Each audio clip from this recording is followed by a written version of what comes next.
कश्यप समाज की प्रदेश स्तरीय धर्मशाला कुरुक्षेत्र के 43वें स्थापना वर्ष एवं वार्षिक सम्मान समारोह का आयोजन कश्यप धर्मशाला कुरुक्षेत्र के प्रांगण में किया गया। इस सम्मान समारोह में हरियाणा के उप मुख्यमंत्री दुष्यंत चौटाला ने मुख्य अतिथि के रूप में शिरकत की और कश्यप समाज के नवनियुक्त दिनेश तंवर कश्यप सहित समाज के मेधावी बच्चों को सम्मानित किया। विशिष्ट अतिथि के रूप में शाहबाद से जननायक जनता पार्टी के विधायक रामकरण काला, गुल्ला से जननायक जनता पार्टी के विधायक ईश्वर सिंह, थानेसर विधायक सुभाष सुधा ने विशिष्ट अतिथि के रूप में शिरकत की।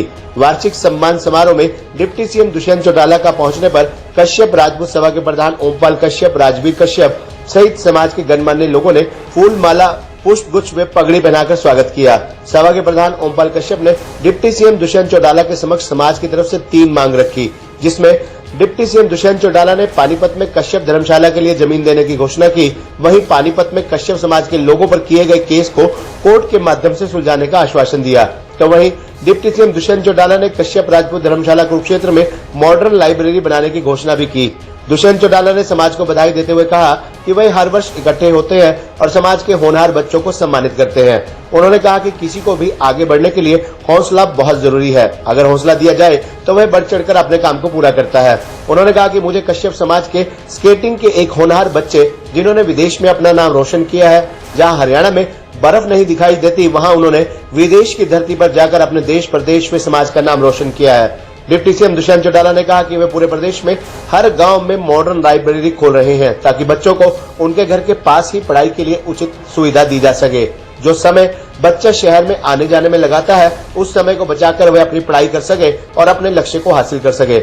उन्होंने कहा कि जो देश के महान व्यक्ति हैं, उनको याद कर उनसे प्रेरणा लेकर हमें अपने समाज को आगे बढ़ाना चाहिए। समाज के बच्चों को ज्यादा से ज्यादा शिक्षा देकर उनको हर क्षेत्र में आगे बढ़ाया जाए। इस मौके पर सभा के प्रधान ओमपाल कश्यप, राजवीर कश्यप, देशराज कश्यप, पूर्व चेयरमैन रघुनाथ कश्यप, आरडी कल्याण, चतर सिंह, ईश्वर सिंह, पूर्व डीएसपी करताराम, धर्मवीर देहरा आदि कश्यप समाज के गणमान्य लोग मौजूद रहे। जिसके लिए हम माननीय उप मुख्यमंत्री महोदय से 51 लाख रुपए की ग्रांट की मांग करते हैं। सर, ये बिल्डिंग आपको खड़ी हुई नजर आ सकती है, इसका हमने चेकअप करवाया है। ये बिल्डिंग जो पीछे खड़ी है, ये दलदल में खड़ी है सर, कोई भी इसका चेक करवा सकता है। इसका खत्म होना बहुत जल्दी, बहुत ज्यादा जरूरी है और उसकी जगह पे नई बिल्डिंग का बनना जरूरी है। नंबर 2, पिंजौर में एक बहुत बड़ा जघन्य अपराध हुआ था। किसने किया मुझे नहीं मालूम। मेरे समाज के 3 होनहार बच्चे उसमें मारे गए थे। कश्यप समाज के लोगों ने बहुत मांग रखी सरकार के सामने और इंसाफ ना मिलते हुए देख करके लोग सड़कों पर आए थे धरना देने के लिए। मैं वहां नहीं था। घटनाक्रम क्या रहा, पुलिस का लाठीचार्ज हुआ। मेरे समाज के जो अग्रणी लोग थे उनको हिरासत में लेकर के अपराधियों की तरह से वहां मारा पीटा गया और जेल में रहे मेरे समाज के लोग। बच्चों में इंसाफ तो मिला ही नहीं, लेकिन 550 लोग मेरे समाज के जो मांग करने के लिए गए थे इंसाफ की, उन पर जघन्य धाराओं में केस चल रहा है। आपकी सरकार ने एक आश्वासन दिया था कि हम सीबीआई को केस देंगे। मुझे नहीं पता, लेकिन अभी तक चर्चा में नहीं सीबीआई में केस दिया। आपसे हम्बल रिक्वेस्ट है मेरी, पहली बात तो आप ये करें, माननीय मुख्यमंत्री जी से बात करके, आपकी पावर है सर, इस केस को विड्रॉ करें। 550 परिवार, वो 3 परिवारों का थोड़े बहुत बड़ी जिंदगी जीने के लिए बातें हैं। दूसरी बात आपसे अपील करता हूं, अगर किसी भी कारणों से, लीगल कारणों से आप ये केस वापस लेने में समर्थ है या कोई भी ऐसी अड़चन हो सकती है, मुझे नहीं मालूम, क्योंकि मैं लॉ का स्टूडेंट नहीं रहा। आप सीबीआई को इसको इंक्वायरी दें, ताकि समाज के अंदर ये तरफ कभी ना रहे कि हमारे 3 बच्चे गए और इंसाफ नहीं मिला। सरकार प्रकृति ने ऐसी पीड़ा कर दी कि बोल नहीं सकता, उसके बावजूद भी आइस स्केटिंग को पैशन बनाकर हरियाणा जैसे प्रदेश में, जहां बर्फ का एक बूंद नहीं टपकता, विदेश में जाके देश का नाम रोशन कर आता है। मुझे लगता है इससे बड़ी गौरव की बात।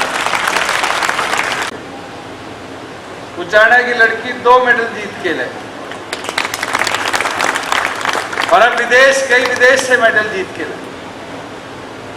और मैं तो बारी बारी कहता हूं, हमें ये क्रिकेट हॉकी इसका पेंडा छोड़ देना चाहिए। अगर असलियत में मेडल की श्रेणी में हमें अपने देश का नाम रोशन करना है, संख्या बल बढ़ाना है, तो हमें उन गेमों की तरफ जाना चाहिए जो हमारे देश के लिए इंडिजिनस नहीं है, जो हमारे देश में खेले नहीं जाते।